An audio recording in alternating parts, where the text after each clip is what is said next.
დოკუმენტებიც, რომელთა მიხედვითაც ნახშირბადის მონოქსიდით გარდაცვლილი ადამიანების კუჭში მოუნელებელი პროდუქტები არ გვხვდება.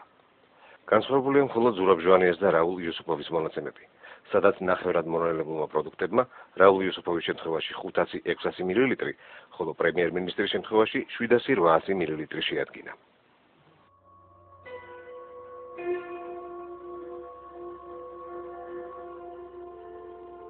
გამოძიების ვერსიით პრემიერ-მინისტრმა დაცვის წევრს მოსთხოვა წასულიყო და 3 საათისთვის მას თვითონ დაუკავშირდებოდა, რასაც დაცვის წევრი უსიტყვოდ დაემორჩილა.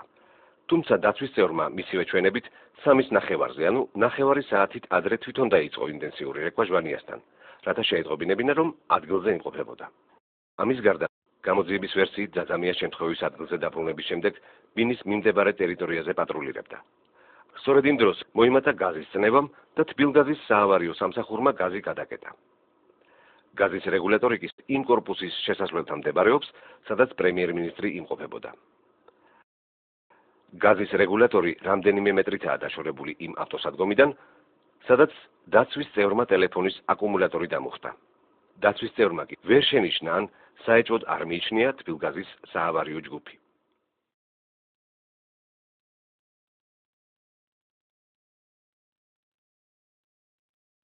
ძაძამია ირწმუნება, რომ უპასუხო ზარების შემდეგ დაახლოებით 3 საათზე იგი ბინის კართან მივიდა და იქიდან დარეკა.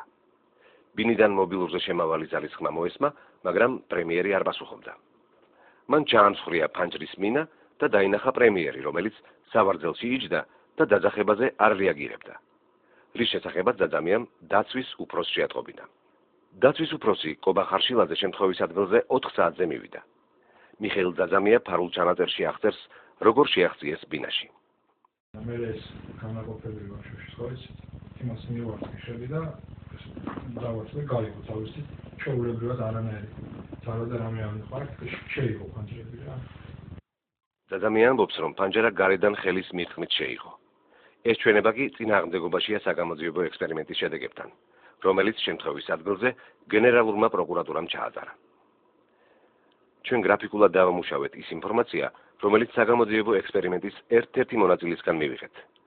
FBI-ის ლაბორატორიის დასკვნაში მითითებულია ის ფანჯარა, საიდანაც დაცვის უფროსმა ბინაში შეაღწია. თუმცა ექსპერიმენტის დროს იგი ამ ფანჯრიდან ოთახში ვერ შეძვრა.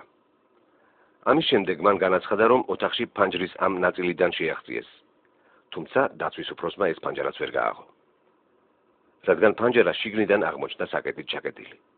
მას შემდეგ კი, რაც საკეტი შიგნიდან გახსნეს, ფანჯარა ისე შეიღო, რომ ხელის მირტყმა არ დაჭირვებია, როგორც ამას ძაძამია ყვებოდა. აღმოჩნდა, რომ თუ საკეტი შიგნიდან ჩაკეტილი არ იყო, ფანჯარა დახურულ მდგომარეობაში არ ფიქსირდებოდა და თავისით იღებოდა. შესაბამისად, თუ შიდა საკეტი ჩაკეტილი იქნებოდა, მისი გატეხვის გარეშე დაცვის წევრი ბინაში ვერ შეაღწევდა.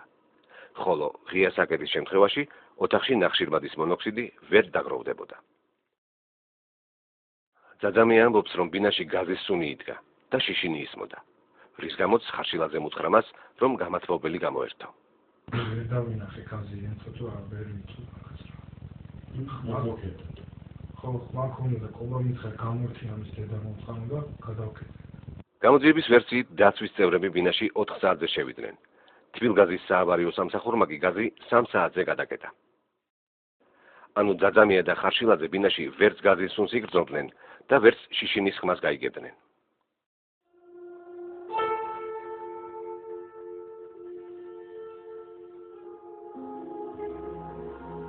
გამოძიების ფედერალური ბიუროს ექსპერიმენტის მიზანი იყო გარკვეულიყო რამდენად გამართულად მუშაობდა გაზის გამათბობელი ნიკალა და გაეზომა ბინაში ნახშირბადის მონოქსიდის და ჟანგბადის დონეები ღუმელის მუშაობის დროს.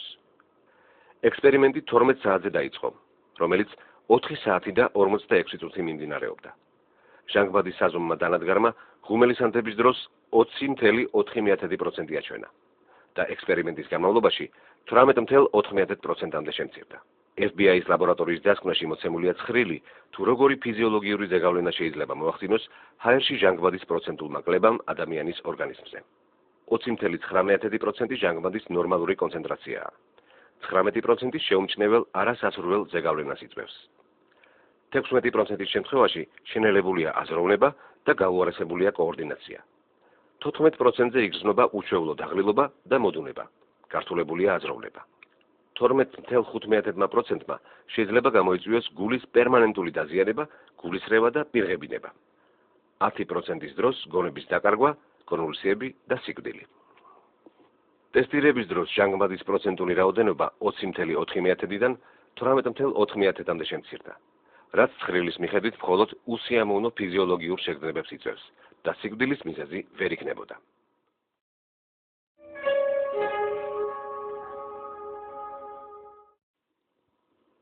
ნახშირბადის მონოქსიდი უფერო, უსუნო გაზია.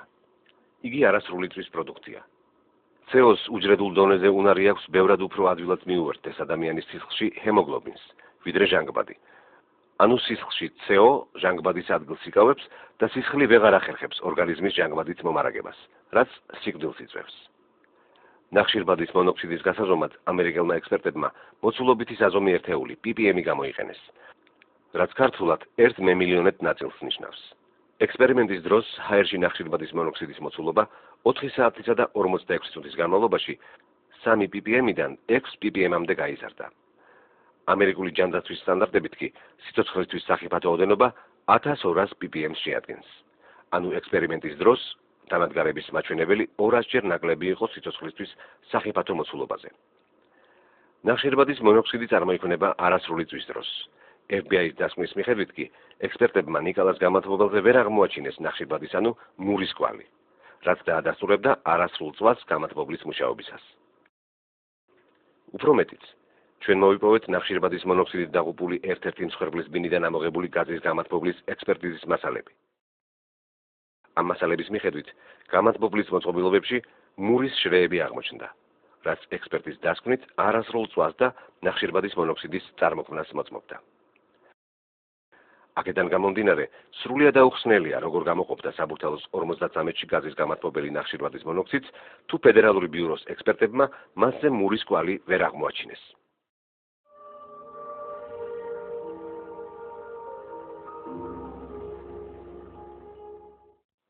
იმის მიუხედავად, რომ FBI-ის კვლევის შედეგებით სიკვდილის მიზეზი ვერ დადგინდა, მისი დასკვნა ორაზროვანი იყო. ერთი მხრივ დასკვნაში ჩამოყალიბებული იყო გამოძიების მხარდამჭერი მოსაზრებები.